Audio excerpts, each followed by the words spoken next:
Fitnah Wahabi atau Muhammad bin Abdul Wahhab bagian 3. Baca kitab yuk. Wa tawassala bidzalika ila takfiril mu'minina. Dan karena kesesatan yang dilakukan oleh Muhammad bin Abdul Wahhab sampai-sampai ia mengkafirkan banyak sekali orang-orang yang beriman.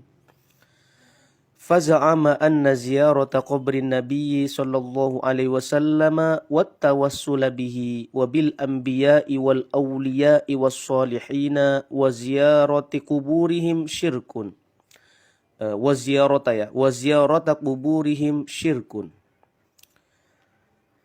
Dan ia mempunyai anggapan bahwasanya berziarah ke kuburan Nabi Muhammad sallallahu alaihi wasallam, bertawassul kepada Nabi Muhammad, kepada para nabi yang lain, kepada para wali, kepada orang-orang soleh, dan berziarah ke kuburan mereka, ini bagian daripada kesyirikan. Wa anna nida'an nabiyyi sallallahu alaihi wasallam inda tawassuli bihi syirkun. Dan sesungguhnya memanggil Nabi Muhammad sallallahu alaihi wasallam ketika melaksanakan tawassul itu syirik.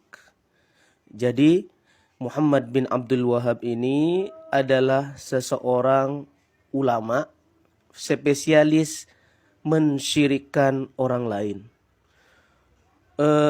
Membaca maulid dianggap syirik, tiba dianggap syirik. Baca anta syamsun, anta badrun, anta nurun fauqa nurin, syirik.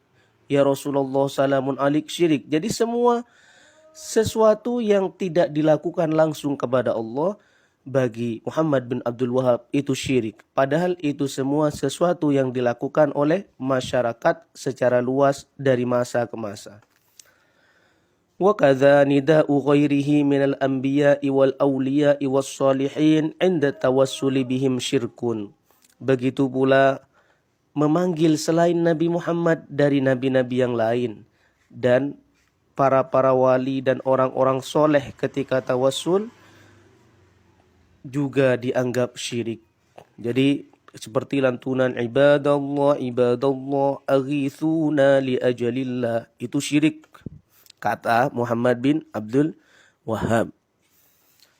Wa anna man asnada syai'an li ghairillahi, dan sesungguhnya orang yang menyandarkan sesuatu kepada selain Allah, walau ala sabilil majazil aqli, walaupun atas jalan majaz atau perumpamaan, majaz akli, yakunu musyrikan, maka juga dianggap syirik. Nahwi nafa'ani hadad dawa'u, seperti ucapan telah memberikan manfaat kepada saya, hadad dawa'u, obat ini. Obat ini telah memberikan manfaat kepada saya.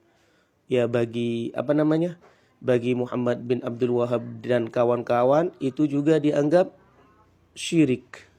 Dikit-dikit syirik. Wa hadzal waliyyu al-fulani 'inda tawassuli bihi fi syai'in. Dan juga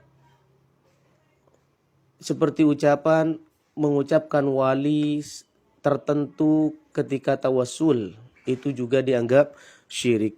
Misalnya, ya Allah, dengan kemuliaan Syekh Abdul Qadir Jilani, kabulkan hajat-hajat saya. Dengan kemuliaan guru sekumpul misalnya, limpahkan rezeki saya, maafkan dosa-dosa saya. Bagi orang-orang Wahabi, bagi Muhammad bin Abdul Wahhab, itu juga dianggap syirik. Naudzubillah. Padahal hal tersebut bukan sesuatu yang menyebabkan syirik. Wa tamassaka bi adillatin la tantajulahu syai'an mimma ramihi. Dan ia, Muhammad bin Abdul Wahhab, berpegang teguh dengan dalil-dalil yang sebenarnya tidak nyambung. Dalilnya buat apa, ditujukannya kepada siapa. Misalnya dalilnya untuk orang kafir, tapi ditujukannya kepada orang Islam. Akhirnya gak nyambung. Dia kasembung, beli golok, gak nyambung. Wa ata bi'ibaratin mazuratin, dan ia mendatangkan ibarat-ibarat yang menyimpang. Zarafaha, yang ia bagus-baguskan. Wala bisa biha alal awami hatta tabauhu, dan ia pakai dalil-dalil yang menyimpang tersebut untuk mendoktrin orang-orang awam, orang-orang yang enggak tahu agama, didoktrin dengan doktrin syirik tersebut. Hatta tabauhu, sehingga banyak yang mengikutinya. Wa allafa lahum fi dzalika rasailu hatta taqadu kufra aktsari ahli tauhidi.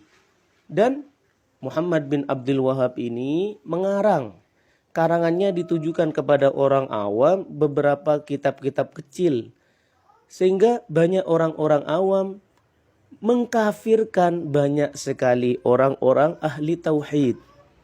Orang-orang ahli tauhid. Bagaimana? Kitab ini dilanjut atau cukup di sini? Kalau mau dilanjut, nanti pembahasan selanjutnya kolaborasi antara Muhammad bin Abdul Wahab dan Muhammad bin Sa'ud.